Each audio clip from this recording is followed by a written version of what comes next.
રહ્યા છો સાબર આવાજ ન્યૂઝ। હવે જોઈએ અગત્યના સમાચાર। અરવલ્લી જિલ્લામાં જિલ્લા મહિલા મોરચા કોંગ્રેસ સંગઠનમાં જાંબાજ મહિલાઓની નિમણૂક, કોંગ્રેસ પાર્ટીને મજબૂત કરવાની ખાતરી આપી। અમારા અરવલ્લી જિલ્લાના રિપોર્ટર બાબુભાઈ ખરાડી જીજુડીના તરફથી મળતી માહિતી તથા મહેસાણા જિલ્લાના બેચરાજી તાલુકાના રહેવાસી ભગવતસિંહ એમ ઝાલાના તરફથી માહિતી મળતી મુજબ થોડા સમય પહેલા કોંગ્રેસનું માળખું બનાવવામાં આવેલ, તેમાં દરેક વિભાગના રાષ્ટ્રના સંયુક્ત ઘડતર માટે મહિલા અગ્રેસર ગણવામાં આવે છે। તે માટે કોંગ્રેસ સંગઠનમાં જાંબાઝ મહિલાઓ અને લોકચાહના પ્રાપ્ત કરનાર મહિલાઓની નિમણૂક કરવામાં આવી છે।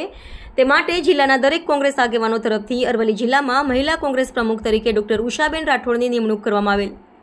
તેમના સહયોગથી બાયડ તાલુકાના મહિલા પ્રમુખ તરીકે શ્રીમતી ચૌહાણ અંજનાબેન રણજીતસિંહ, તેઓ બાયડ તાલુકાના લીંબ ગામના વતની છે અને જેઓ પૂર્વ સાબરકાંઠા જિલ્લા કોંગ્રેસ મહિલા ઉપપ્રમુખ તરીકે અને તલોદ તાલુકાના મહિલા પ્રમુખ તરીકે ફરજ બજાવી ચૂક્યા છે, જેઓ કોંગ્રેસના સંનિષ્ઠ કાર્યકર્તા છે। આ બંને મહિલાઓ જિલ્લા કોંગ્રેસ સંગઠનને મજબૂત બનાવવા જનતાનો માગી કાર્યભાર સંભાળેલ છે। રિપોર્ટર બાબુભાઈ ખરાડી, જીંજુડી।